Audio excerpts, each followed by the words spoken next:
this theme park was actually based off of a 90s TV show called Noel's House Party. This was a BBC show that came out in the early 90s, and it took place in a large house in this fictional village called Crinkly Bottom. It was basically a comedy show that had many celebrity guests posing as residents of Crinkly Bottom, and it became extremely popular and was said to be the best TV show that aired on a Saturday night. Now, there was this one character in the show, his name was Mr. Blobby, and he was definitely one of the most talked about, one of the most popular characters. He was this tall pink blob covered from his overly large head to his overly large feet in yellow spots. He also boasted a pair of bulging round googly eyes and a permanent toothy grin, and if that was not weird enough already, he also spoke in a highly distorted, nightmarish electronic voice, and he would only ever say his own name. Now, he would usually only appear in the episodes with celebrity guests, and Mr. Blobby would clumsily take part in whatever activity the celebrity guest was trying to teach him, and it would never be easy for Blobby to learn this activity, so he would get angry, frustrated, and then he would break the entire set. He would throw things, freak out. He was basically always unleashing chaos and destruction, which I find really strange, especially for a kids TV show. Why are you teaching kids to just get angry like that and destroy things? Okay, so because of the success of this show, in 1994, they decided to create a theme park inspired by this show, and they named this theme park Crinkly Bottom, but it's mostly referred to as Blobbyland. It was promoted as Britain's first TV leisure park, and there was a blobby themed house called Dunblobbin, which was the main attraction. Dunblobbin was painted bright pink with yellow spots and a blue roof. It was surrounded by a white picket fence and had windowsills adorned with blooming plastic flowers, and it had this iconic front door which everybody wanted to take a photo in front of. And when you press the doorbell, you would hear Blobby's voice say, "Blobby, Blobby, Blobby." Like, it would just be him loudly saying his name whenever you would press it, which is so weird. And apparently this loud doorbell could even be heard outside of the park for miles. So locals who lived near this theme park were constantly angry hearing this noise all day long by kids who pressed it, and they would constantly curse this Blobby house. They hated it, and I don't blame them. Imagine hearing Blobby saying his name all day long. It would probably drive you insane. Now, inside the house, there were these sofas covered in floral patterned fabric and a TV set which looked like something straight out of the Flintstones. This large stuffed blobby dog would be sleeping on the floor. All the walls had these portraits of Mr. Blobby and his wife and his child. And if you went into the kitchen, you can see that they only lived off cake. That's the only food they had in their kitchen and their house in general. And what's so creepy is that if you went into the bathroom, you were apparently in for a big surprise because Mr. Blobby would be peeking around the shower curtain at you. And even the toilet in this room was pink and spotty. If you went into his bedroom, you would immediately hear the sound of Blobby snoring. Like, they would just be snoozing in bed under the covers, and I just find this all so creepy, especially the sound effects and seeing Mr. Blobby in different places around the house. No thank you. A map of the Crinkly Bottom theme park shows a railway, an Animals of Farthing Wood attraction alongside sea lion shows, a safari ride, fun village, a deer park, leopards. I mean, this park had absolutely everything. It had every kind of animal, every kind of attraction. And the sad thing was that once this park was open, there were daily complaints from people saying that the elephants specifically were being treated really badly. But despite these complaints, Blobbyland proved hugely popular, attracting a reported 650,000 visitors in its first season. So you're probably wondering what the heck happened to this park to make it be completely abandoned. So the park was only open for about 13 weeks before councilors voted to shut it down, and the majority of the attractions remained but were removed in 1997. It was then rebranded as Cricket St. Thomas Wildlife Park until the whole area was closed in 1998. And people who used to go there are looking back at it now saying that this park was just so overpriced, and there was just a lot of sketchy things going on. In the 2000s, urban explorers rediscovered the abandoned Dunblobbin house, which which led to more people returning to this park to see it. And their pictures and videos went viral as people reminisced about their family holidays in the 90s. And the owners of the land initially blocked off the site and then demolished Dunblobin in 2014 just to stop people from going to the house because people were vandalizing it, obviously going onto private property. And this was a popular site for illegal raves. They were literally raving in this old blobby house. And the polyesterine toilet from the house was taken from there in 2013 and was placed in an art gallery. So yeah, nowadays you won't really find anything left of this park, but there is a lot of stories of hauntings that are here. Some people that were able to explore this abandoned park before it was completely torn down said that the land it was built on is definitely cursed. There was something so ominous about walking through all of the abandoned attractions and seeing Blobby's smiling face everywhere as if he was watching them. And some people said they would hear the Blobby doorbell going off in the distance even though no one was near it. Others said they would see large shadows popping up behind trees or behind buildings as if he was following them as they explored. Something just did not seem right here. The vibes were off. People just constantly were looking over their shoulders, feeling like someone was watching them. You know when you get that sense of unease? So many people felt that here. I also read some legends about a witch making her home amongst the abandoned buildings because some people that went there saw these weird markings all over the buildings. It wasn't just graffiti, it was like these really creepy symbols everywhere, like carved into the buildings. And they would also find these sticks that were formed into symbols hanging everywhere, which really reminds me of the Blair Witch Project. So yeah, this area is said to be cursed. You don't want to be here. It's super creepy. I had never even heard about this park existing, and I was born in the early 1990s, and yeah, I'm just glad I never went here.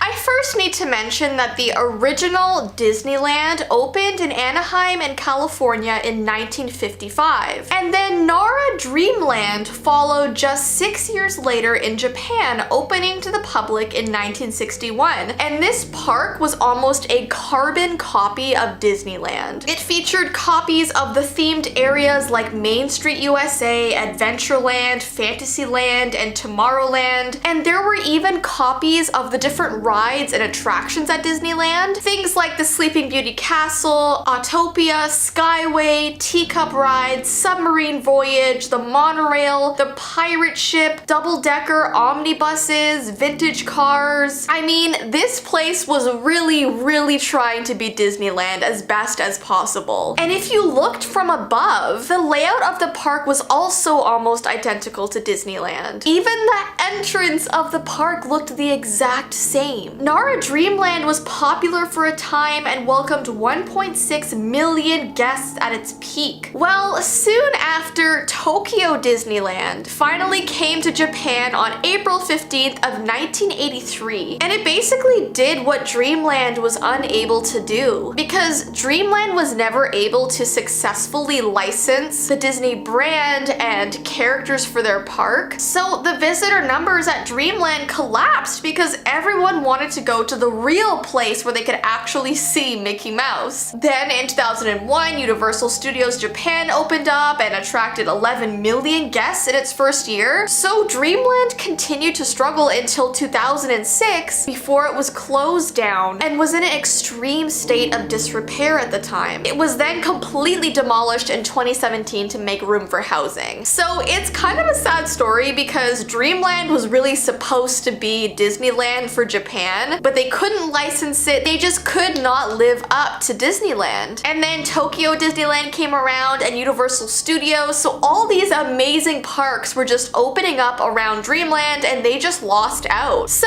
I really wanted to talk about the creepy things that happened here after it was closed down, the different paranormal aspects of this park. So let's first talk about the dream boats. While the park was left abandoned, many people would sneak in and explore the area, whether it was during the day or at night, and the most common report of paranormal activity was near the dream boats ride. And as you can see by the pictures, the boats are really old and destroyed and definitely very unsafe to go on, but people say say that when they go on this boardwalk and explore around there, they always hear these really strange noises. They've described these sounds as rustling in the bushes, splashes in the water as if someone was swimming but you couldn't see them. And the creepiest thing is that people have heard distant laughter, sounding like it was coming from a child, but once again, they couldn't pinpoint where exactly it was coming from. The rumor is that there was a terrible accident that occurred on the boats where a child drowned and it was covered up by the park. This is of course just alleged, it's just a rumor, but it might explain why people hear all of these weird sounds in this area. People have tried to rationalize it, saying it could be water pumps that are still working, making the splashing noises. Other people say it could be bullfrogs making weird noises that sound like a kid. But to me, that sounds like a pretty far stretch. I just get this feeling that something bad happened here and the spirits are still lingering. And then we have some creepy stories about the teacup ride. The teacup ride is the other place that people have seen very strange things, but particularly at night. I found this story about this group of 4 friends that were wandering the abandoned park after midnight. They decided to go to this park after dark to avoid being seen by security. And before I continue, can we all just agree what a horrible idea that is? And listen, I am glad this happened in a way, so I have this spooky story to tell you, but abandoned theme parks are so dangerous to traverse, especially at night. There's holes in the ground, there's areas on the rides you can fall through, there's pipes and other sharp equipment just lying around. It's just a very bad idea. Very dangerous, don't do it. Anyways though, they were walking around for about an hour, didn't see anything too abnormal until they came across the teacups. Most of them were broken and dirty, and vines and leaves had completely taken over them, and they were just over there taking photos, goofing around, when they suddenly heard this little girl's voice say, "Hello?"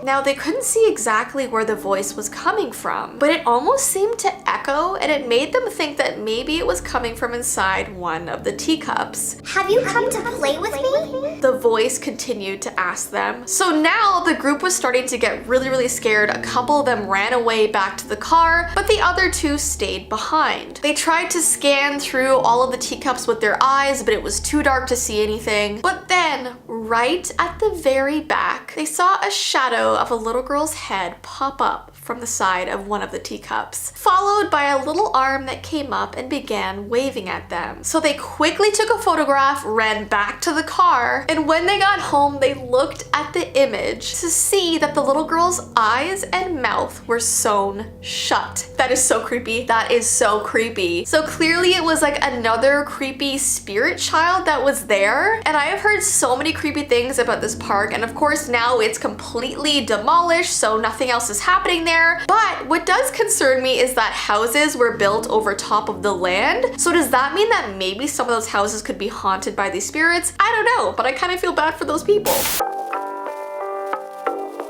On June 9th, 1979, approximately 35 riders boarded the Sydney Ghost Train ride in Australia's beloved harbour attraction, Luna Park. 7 of them would not leave the train tunnel alive. Now, since 1935, the Ghost Train ride had been a staple at Sydney's most famous amusement park. The train car took the riders through this labyrinth of dark tunnels where they would be surprised by jump scares and sort of haunted house style special effects. So it's supposed to be like a scary, very dark ride. You couldn't see anything except for the creepy things popping out at you. Well, on the night of June 9th, people started smelling smoke coming from the interior of the ride, and since the ghost train's usual staff weren't present at the time, the people operating the ride dismissed it and thought that maybe it was just from the ride. Like maybe it was a normal thing that happened. But once these black clouds started to come out from the tunnels of the ride, it was clear that something was very wrong. This was about 10:15 at night. The riders were evacuated from the train cars and they emerged from the tunnels unscathed, and at first everyone thought that all the riders got out safely. But by 11:30 p.m. it was discovered that 7 riders had never gotten out of the ride. It is believed that those who died had left their train cars upon realizing the ride was on fire and became disoriented and trapped inside the tunnel. And it sucks because the ride wasn't even equipped with any emergency exits or even exit signs for for people to see. So they jumped out of the cars in fear when they saw the ride was on fire and just got lost in the tunnels of darkness, which is so sad and would be so terrifying. Now, this is where this tragic situation gets really creepy. 3 of the victims were Damien Godson, along with his father and 4-year-old brother. And prior to the accident, the Godson family had been waiting for a ferry to Luna Park when they were approached by a terrifying looking figure. He was dressed in a loincloth, he had a mask on and this horned headdress. The man reportedly came up to the family, placed his hand on 6-year-old Damien's shoulder, and a photo was taken. And to this day, no one knows the identity of this man dressed as a creepy figure, but some people believe he was dressed up as what's called the god Moloch, who asked for children to be sacrificed with fire or war. Other people think that this man was connected to a local cult, which is also really terrifying. And some of the staff from that night reported seeing a group of strange men standing around the ride prior to the disaster, and they were discussing using kerosene and matches to light a fire. So the question is, was this an accident? Was this planned by a scary group that was like lingering around taking photos with people? It's just scary that this was the last photo of these kids being alive, and this person in the photo could have caused that fire. Like, it's terrifying.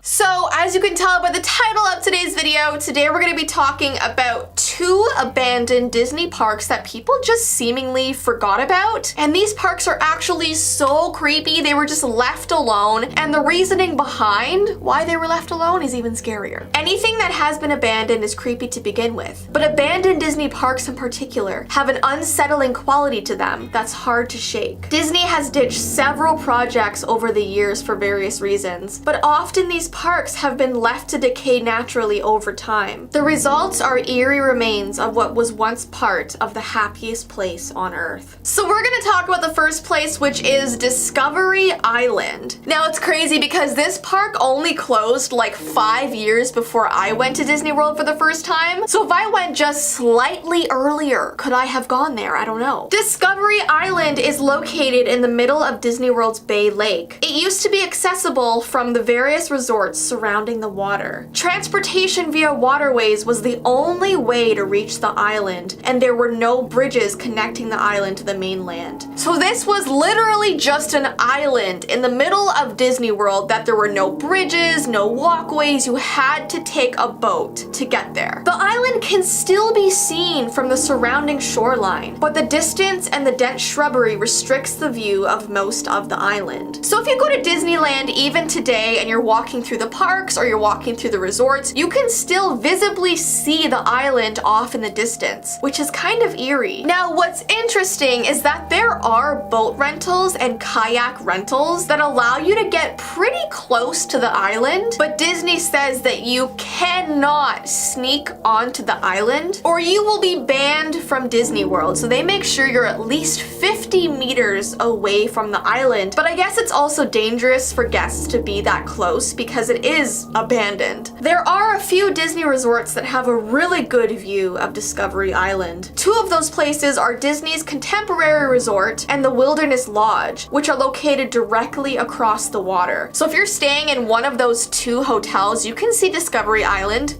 almost perfectly. Initially, the island was named Treasure Island after Disney's 1950 film of the same name. It was themed with shipwrecks, secret caves, and buried treasure. So that's the first concept they went with. And then in 1976, they completely changed the whole theme. They named it Discovery Island, as we know. And the purpose of this new Discovery Island was to showcase interesting birds and to protect wildlife. At its peak, this park housed over 500 endangered species, including tortoises, bald eagles, and scarlet ibis. So they took this from being the Treasure Island to being the Endangered Species Island, which is kind of a cool idea, and the fact that they had 500 endangered animals there. But then again, why wouldn't they just keep them in the wild? This tropical island was a place where you could encounter free-roaming birds, watch animal shows, and walk along the treetops. The way they advertised it was that you could literally walk through the wildlife. Like anywhere you walked, birds would land on you, birds would be at your eye level. It was like you were literally wandering through a rainforest or something. Visitors could stroll through designated sections such as Alligator Swamp, Flamingo Lagoon, Primate Point, and the Monkey Canopy. So each section of the island had like a different animal, which is kind of cool. Now,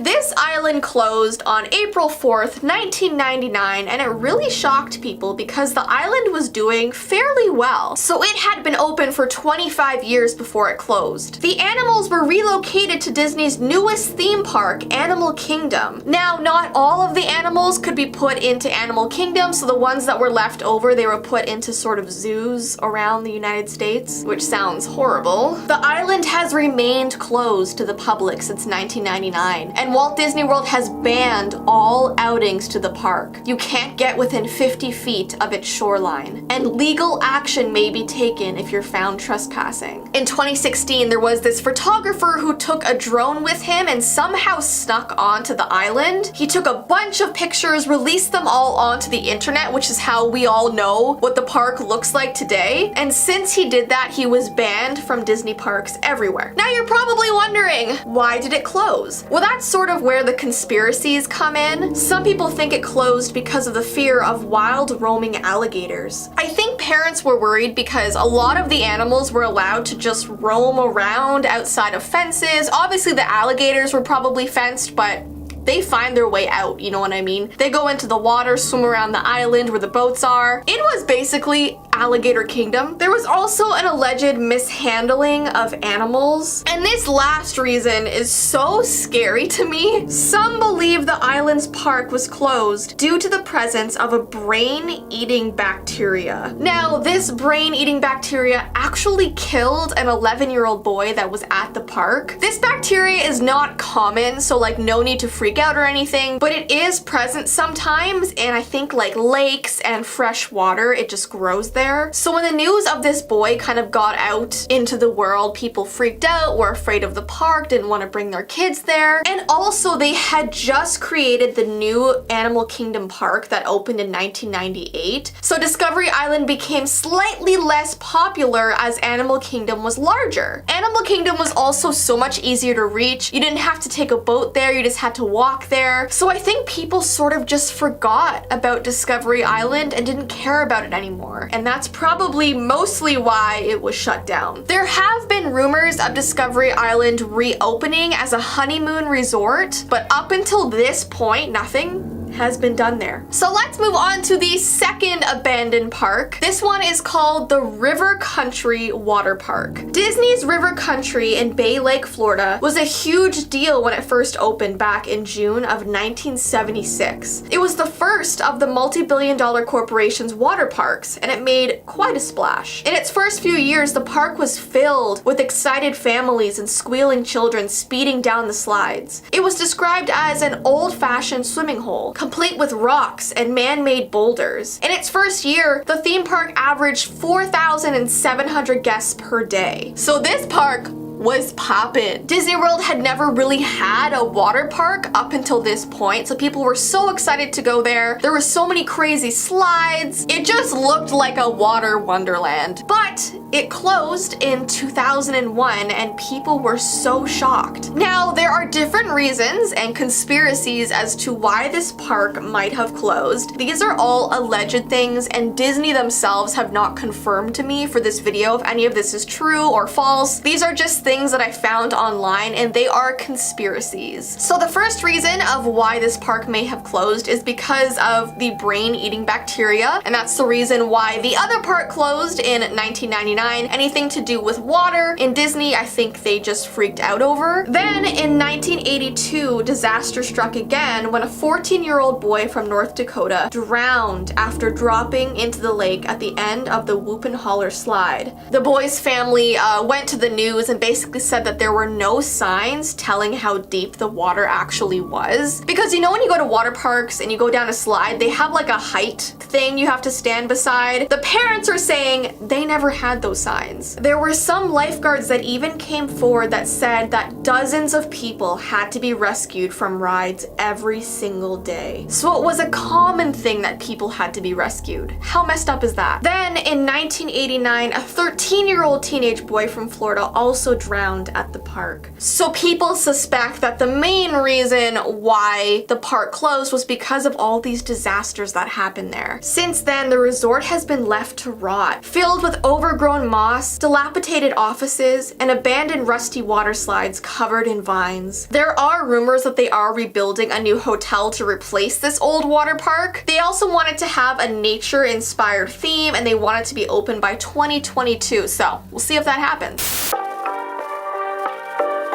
Okay guys, so let's first talk about the origins of this Wizard of Oz park. Land of Oz was a grand endeavor in the North Carolina mountains, and the park was reportedly built in 1970 using local craftsmen and entertainers. The creator behind this huge idea was a man named Grover Robbins, who was a very successful entrepreneur. He basically wanted to attract tourists to the resort town of Beach Mountain all year round, because in the winter it was sort of this ski resort, but in the summer nothing was really happening. So if they had this Wizard of Oz park there, the area could be used all year round. But only a couple months before the park's grand opening, Grover Robbins unfortunately died of cancer. And some believe that his demise led to the park's eventual decline. I just realized that I have not put on my ring light. I never do that. Does it look darker or does it look the exact same? I think I might put it on. Ready? Wait, is this better or did you like it darker? Please comment down below. I kind of want to know. I feel like maybe this light just makes me look even more ghostly than I already am. During the park's first summer, a whopping 400,000 visitors walked Land of Oz's Yellow Brick Road, which contained 44,000 real yellow bricks. They also explored a replica of the Emerald City and took a stroll through Munchkin Land and the Wicked Witch's Castle. And so many guests even said that the trees surrounding the park looked like the film's haunted forest. And today, Land of Oz is so infrequently visited that the owners require guests to park at the nearby Beach Mountain Resort and let a shuttle navigate the winding roads to the park's location. So I really wanted to talk about a mysterious fire that happened here. Back in 1975, the Emerald City was destroyed by a mysterious fire. And this fire crippled the entire park. And no one knows what started this fire, but it destroyed the amphitheater and nearby shops, restaurants, and the park only had this one ride that was also destroyed. The ride was this ski lift that was made up to resemble hot air balloons that gave visitors an aerial view of the park's unique scenery. Coupled with a drop in tourism from the gas crisis in the 1970s, the park never fully recovered. And by that time, the park had become a shell of its former self. When the park first started up, they had so much money to do all of these cool different things, but after all of these horrible events kept happening, for example, the real animals that they had in Dorothy's barn were replaced with animatronic copies. The original costume designs were replaced with these cheap imitations. The Yellow Brick Road was crumbling and needed to be replaced, and the sound system kept breaking in the middle of performances. So the park closed in 1980 and the Land of Oz was more or less abandoned for decades, and it became a major target for vandals and thieves. And nature reclaimed most of the other scenery if you ever go there. There's like vines all over the road, trees are coming through the pathways, the witch's castle loomed eerily in the mountain mist, and creepy trees surrounded it looking like they had faces rotting through them. Until finally this group of people came together that were willing to start restoring the park. In the 1990s, Emerald Mountain Realty began to restore restore the park to its original glory, and each year they added a piece back to the park, including items that were stolen from the park, and you could reportedly even rent out the different characters' houses. But the property wasn't reopened as an amusement park. They decided to open the park once a year for an Autumn in Oz event. I found this really creepy story from a girl who vacationed here when she was a kid. She said that she spent one of her childhood vacations renting out Dorothy's house at the park, and she said it was the creepiest place she had ever been. She said the floorboards were so creaky, and there was this weird painting of a haunting woman on the wall that seemed to just stare at her all day long, and there was even a basement that they were told they weren't allowed to enter. But her and her sister of course did because they were so curious, and it seemed as though the original owners of the park had long ago decided to mysteriously store many of the park's old rides and decorations in this basement. And the scariest thing is that there was this old animatronic of the Wicked Witch of the West just standing down there in this old basement. There were also carts belonging to old amusement rides and a winding yellow ramp that led farther down into the ground, and she had no idea where that went. They were too scared to go and explore that. But during the night while this girl was sleeping there, she could have sworn she heard the Wicked Witch's laughter coming from the basement. There was also something really creepy that would happen in this park at midnight. Judy Garland singing Somewhere Over the Rainbow is one of the most memorable parts of The Wizard of Oz, and it was also one of the most memorable parts of Land of Oz, but not for the right reasons. Apparently the clocks in Land of Oz played the famed song every night at midnight, but it wasn't sweet. People said that it was straight up terrifying. It was so old that the song sounded distorted and really eerie, and it would just be like echoing through this empty park, and the only ones who could hear it were the ones that were renting out the different character houses. That would drive me crazy. There's no way. What I found so interesting is that you can rent out this park for your wedding day, or you could just rent it out in general for any sort of event that you want to have. And apparently members of your party can even rent out the different costumes from the movie. But there's a warning saying just be careful where you step because thieves are still stealing bricks from the yellow brick road.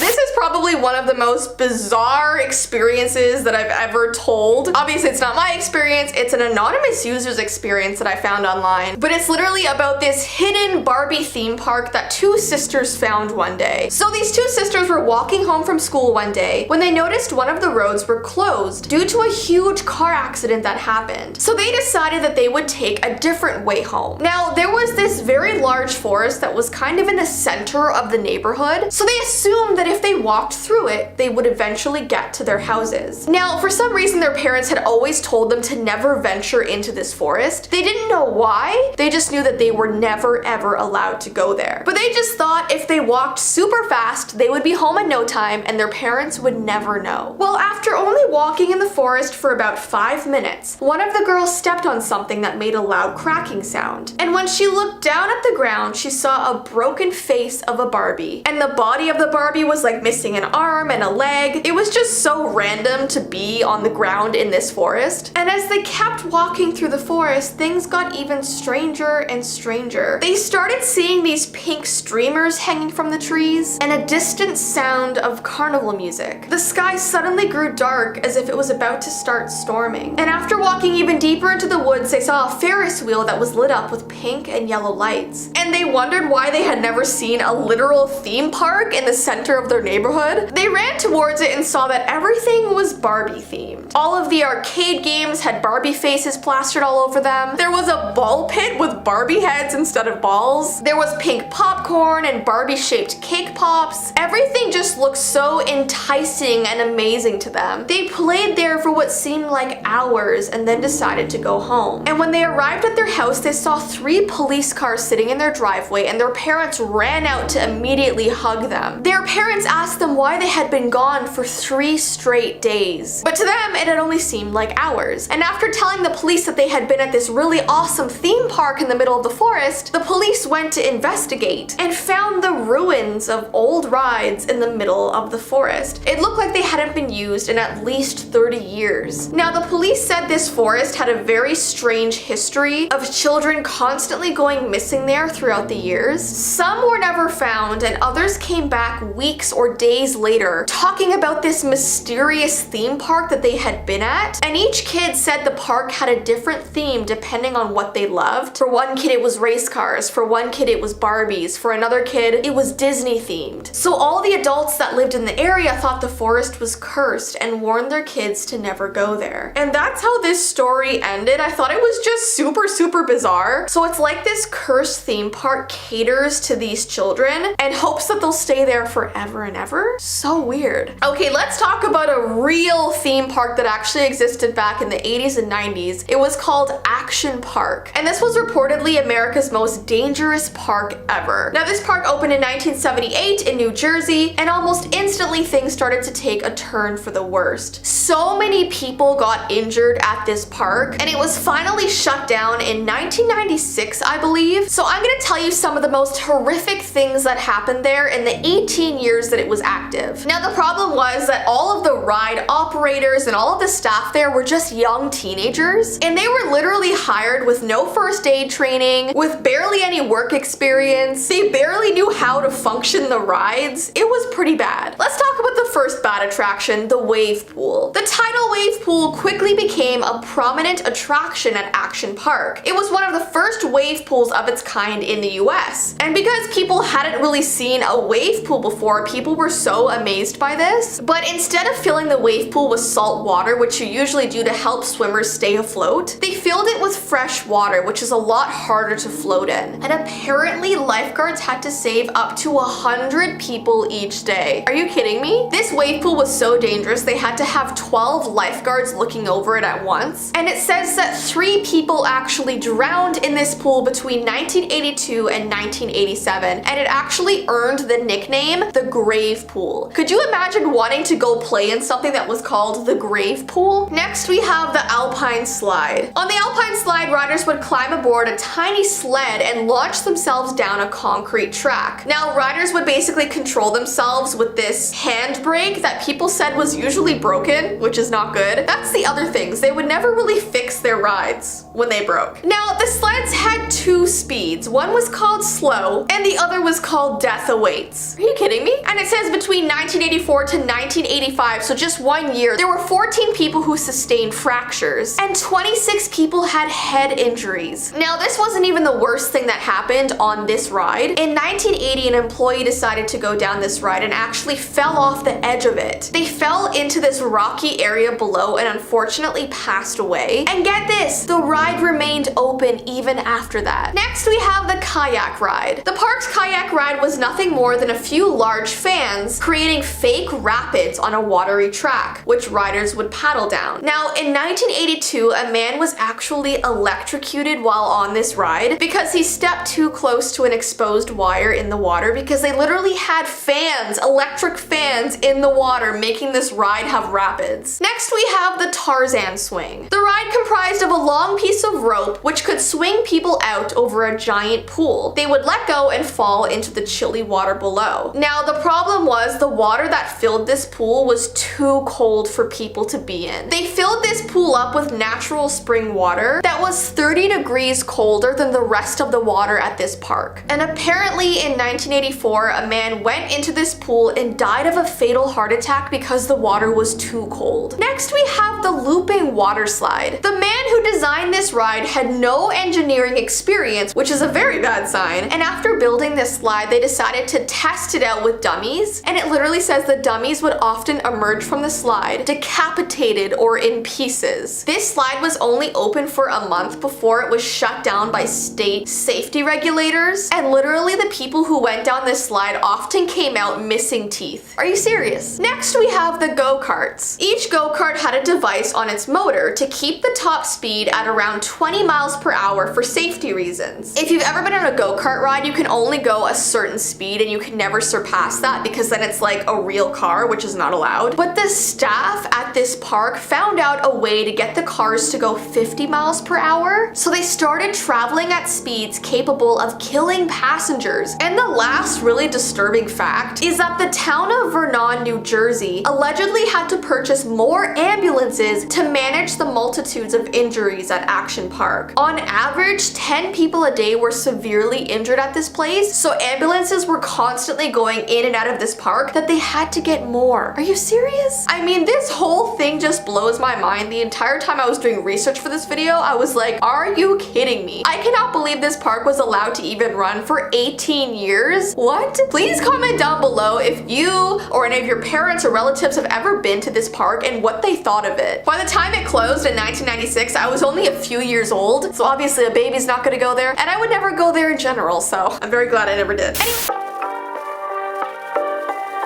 let's jump right on into this video and talk about some history of carnivals and amusement parks. In the 1880s, Coney Island was one of the first places to become famous for their amusement parks. It had Steeplechase Park, which featured an array of attractions, and there was also Dreamland Park, which offered dramatic spectacles and entertainment along with rides and thrills. Now, one of the most popular things at these parks were freak shows. I've done a whole video on freak shows if you want to go watch that. It featured people with unusual abilities or abnormal features, and basically people just paid money to go there and stare at them. In 1946, a theme park named Santa Claus Land opened. It was 240 acres of land offering dreamy alpine villages with a toy shop and rides designed just for children. There was also a daily appearance from Santa himself. So this was pretty much the world's first theme park. So that just means like an amusement park with a specific theme, such as Santa Claus. In the 1980s, this park added Halloween and 4th of July as additional holidays. And because they were adding all of these different holidays to Santaland, they had to change the park's name to Holiday World. The park even added a Thanksgiving part in 2006. I feel like this park reminds me of like Nightmare Before Christmas. Now, the most famous place of all, Disneyland, opened in 1955, and many Americans watched the grand opening on a record-breaking live broadcast. The park drew 1 million visitors during the first 10 weeks, and you used to only have to pay $2 to go on 8 rides, which is crazy because nowadays, I mean, Disneyland is not a cheap place to go. Especially if you're traveling there and having a hotel and staying there for a week, it can get expensive.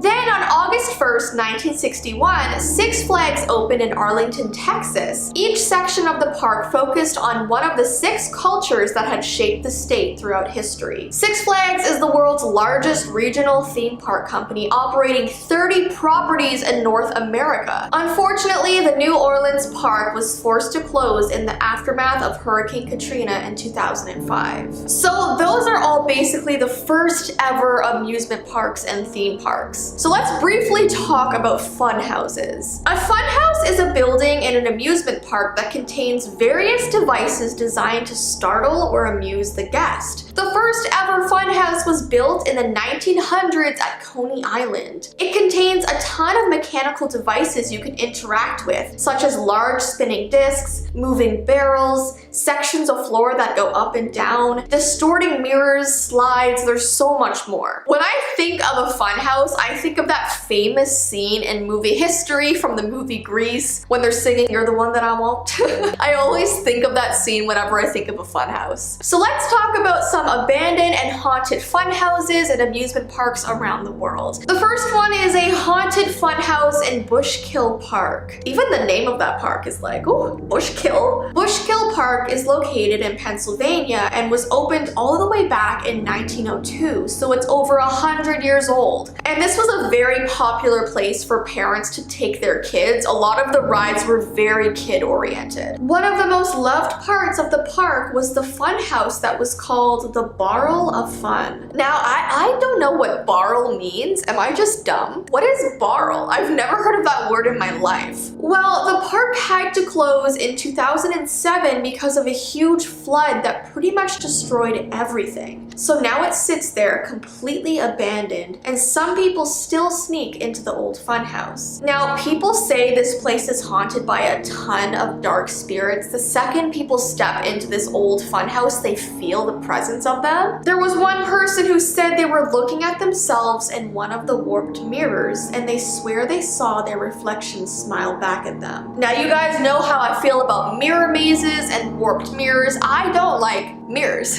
especially in like amusement parks and fun houses. Oh, and especially after seeing the movie Us, I don't want that to happen to me, no thank you. All right, let's move on to the next haunted amusement park, which is called Spree Park. This abandoned amusement park located in Berlin, Germany, was first opened in 1969, but mounting debts forced the park to close down in 2002. So now it just sits there completely abandoned. Some of their most iconic rides are still there, but they're all like dilapidated. They had an iconic red Ferris wheel which now stands eerie and oxidized. And there are also these huge dinosaur statues everywhere that have just toppled over. And there have been some reports of people that have ventured into the park after dark, and they swear they've seen them move around the park as if they were alive. Imagine being there after midnight and seeing a silhouette of a dinosaur like walk by in the distance. No thank you, they're supposed to be statues. All right, let's move on to Atlantis Marine Park. This opened in 1981, and it attracted tourists from around the world to a small town called Two Rocks in Perth, Australia. The park enticed visitors with a variety of water-based features, including live dolphin shows. However, financial difficulties following the 1987 stock market crash forced the park to close after just 9 years. So now this park just hangs out all abandoned. It's covered in graffiti. No one's been there in years. I don't know if this park is specifically haunted, but I know it's very abandoned and eerie. The next park is Pripyat Amusement Park. I'm probably not even saying that right. The Pripyat Amusement Park in Ukraine was set to open the summer of 1986. The park featured a 26-meter high Ferris wheel, bumper carts, swing boats, and more. But unfortunately, the Chernobyl disaster struck just a few kilometers away and forced the park to close before the grand opening. Now, this park just sits there abandoned, obviously, today, and it's sort of a dark and eerie reminder of the horrible nuclear disaster that happened there. Those daring to sneak into the ghost park should be warned that radioactive particles are reported to still persist around the area to this day. Next, we have Chippewa Lake Amusement Park. Located in Ohio, the Chippewa Lake Amusement Park used to entertain guests with a number of rides, including roller coasters, flying cafes, a carousel. However, exactly 100 years after opening, the park was forced to close in 1978 due to poor management and lack of attendance. So this park is just super eerie. It sits there abandoned. It's totally overgrown with shrubs and trees and roots. There was a story about a group of teenagers that snuck into the area to hang out, and they were only there for about 20 minutes before running out screaming because they claimed they were being stalked by tall, dark figures in the grass. That is terrifying to me. I mean, as cool as it would be to like sneak into an amusement park after dark, if I saw anything following me in the darkness, no. Next, we have Daddy Park, which is such a weird name. Located in Belgium, Daddy Park aimed to provide experiences for families that were affordable and unforgettable. Unfortunately for one young boy, his unforgettable experience involved him losing an arm while riding on the Nautic Jet ride. So after this happened, the park got a huge influx of just bad reviews, complaints about safety concerns, because obviously parents didn't want to take their kids to a park where they could lose their arm. So the park closed down in 2002, and today there's not much left of this abandoned park other than ruined equipment and a chilling atmosphere. Yeah, this would definitely be a spooky place to go after you heard about what a horrific accident happened there. And lastly, we have Gulliver's Kingdom Amusement amusement park. This unique theme park was designed drawing inspiration from the 18th century story of Gulliver's Travels. The park is famous for featuring a 147-foot-long statue of Lemuel Gulliver, the main character from the novel, tied down to the ground. Now, this park had to shut down in 2001 due to just poor attendance, lack of ticket sales, and a lot of people speculate that the main reason why people weren't going to this amusement park is because it was so close to the Aogigahara forest. Am I saying that right? And there is so much dark history and stories from that forest in Japan, and a lot of people don't want to be close to it or even venture into it. People who have gone to this park say they just don't feel alone while they're there. They felt like maybe the spirits came out of that forest to be in the park. So have you ever been lying peacefully in your bed when you suddenly heard the eerie, far-off sound of circus music? It starts off quiet but gets louder and louder as the minutes go by, almost as if it's beckoning you. You stare at your window into the night and see a glowing red and white tent in the distance with a shadowed figure waving at you from its entrance. The question is, do you go or do you run back to your bed and hide under your covers until morning? So we're gonna talk more about this very creepy midnight circus in just a second. But first, I wanted to get into a little bit of history about why circuses are intense in the first place. The first ever circus was actually a horse show. So you would literally just go to this place to watch horses do really cool things. But later on, they began combining elements of modern theater, and they performed in a circular arena. It was called the circus because in Latin, circus meant circular. Over the years, they began adding new acts like acrobats and clowns to keep the shows interesting. I just never knew that circuses began being just horses and then transforming into things from my nightmares. As the circus grew in popularity, new circuses opened in countries like France and the United States. And at first, these circuses had homes in permanent buildings, like actual structures that wouldn't move. However, at that time, the United States didn't have many cities that were big enough to support a permanent circus building. And for this reason, people began doing traveling circuses.